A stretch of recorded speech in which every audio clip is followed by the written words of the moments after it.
know Lana. She is the founder and managing director of BrightWorldEducation&Guardianships, which she set up in the year 2000 in a spare room in her own home.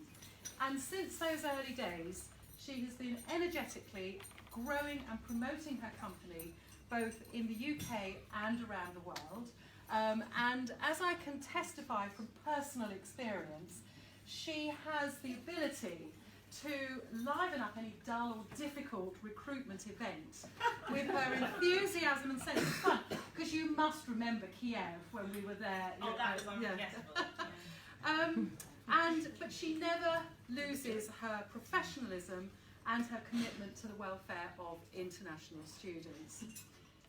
So, without further ado, ladies and gentlemen, Lana Foster.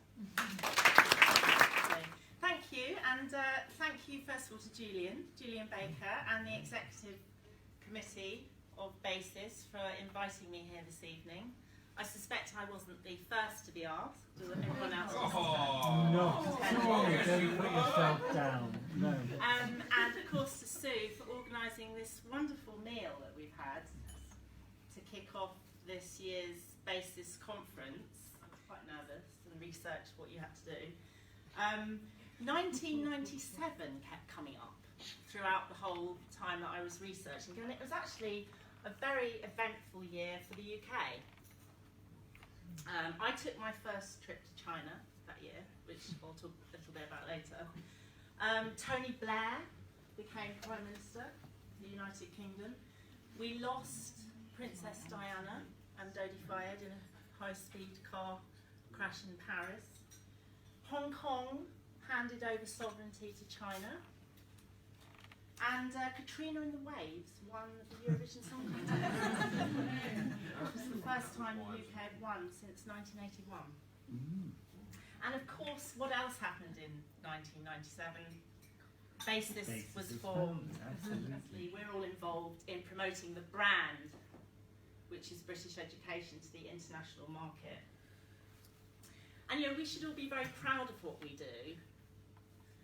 Not only because we're teaching intelligent young people, but actually the industry that we're in is so important to this country. It's one of the UK's very largest exports, and this shouldn't be forgotten. Tuition fees alone last year contributed £4 billion to our economy, and accumulating all of the additional expenditure that family, friends of students that bring with them, that actually amounts to over £25 billion a year. So we should all be very proud of ourselves for being involved in this very work. A piece of paper in the typewriter every day, and I would compile a fax to that person asking them if they could meet me in a few weeks' time.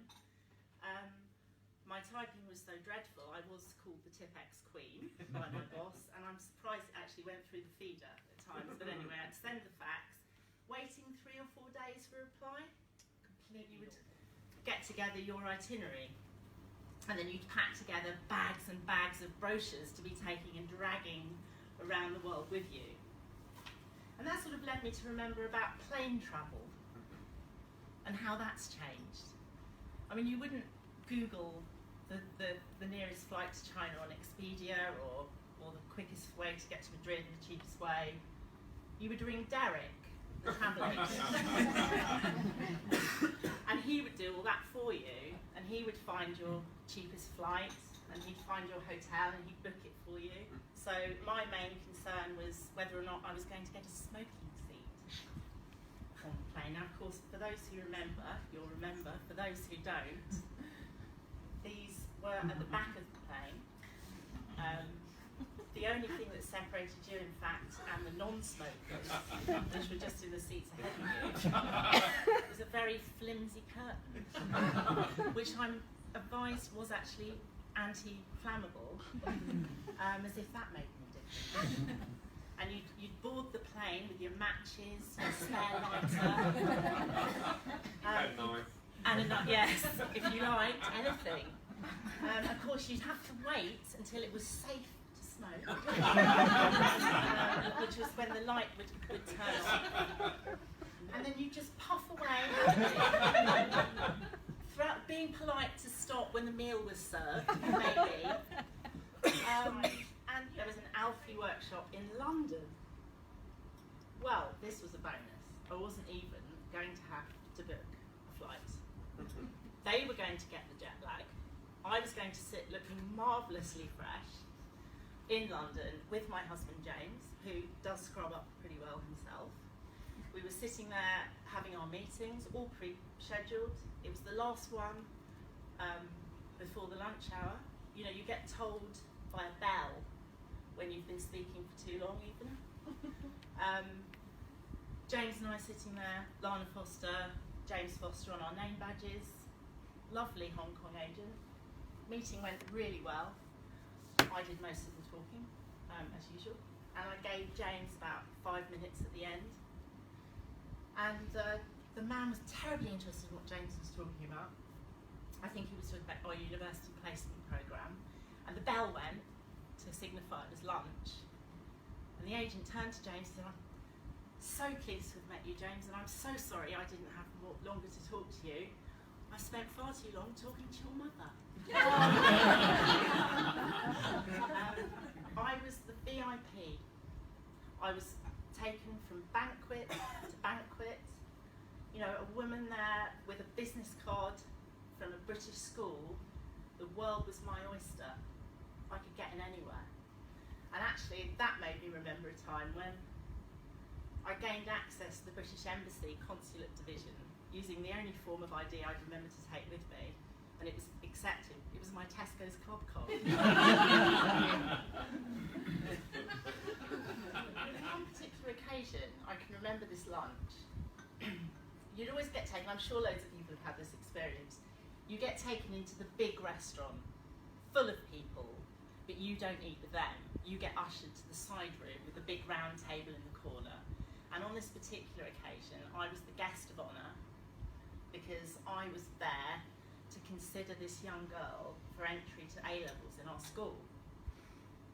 And I remember walking into the room, loads of people there, I didn't know who half of them were. And I thought how ironic it was, because in the corner was this big plasma screen and some microphones sort of left dotted around. I thought, oh, how funny, there must have been a party here last night. And yet here today at lunchtime, we're here to discuss such a serious issue of this girl's future. This envelope was passed across the table to me, and via my translator, there it is, it's all there, count it. And it was literally 2 years' fees, in cash, there. No questions, no invoice, and I carried it back on the plane. And you know, they're all speaking Chinese, and you sort of pick out a few words, A-level, and England, and college. And then I thought, English song, no. Yeah, English song. And a menu was passed to me. I thought, I can't eat anymore. English song. And again, the translator explained to me that it was customary at the end of the lunch for the guest of honour to in fact sing a song.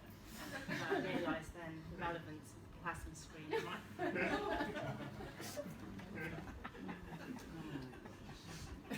I did Edelweiss. And my encore was the theme from Titanic. And I think I totally nailed it. So I'm just going to remind you about that figure, 2,660 student visas issued in 1997. Last year, number of Chinese student visas issued, across the board, all sectors admittedly, 100,000 nearing. So what a change that is. And why is that? Well, schools might be a bit warmer now, and there may be internet throughout high-fast broadband, and the classrooms may all have interactive whiteboards, and the bedrooms may all be now en suite, but it's the 16th century walls holding all of that together that hasn't changed, and that's what people are coming for. They're coming for those, they're coming for the history, the tradition, the culture and the opportunities that a British boarding school education offers international children. So I just ask you all here tonight, please don't change that, and long may this industry thrive.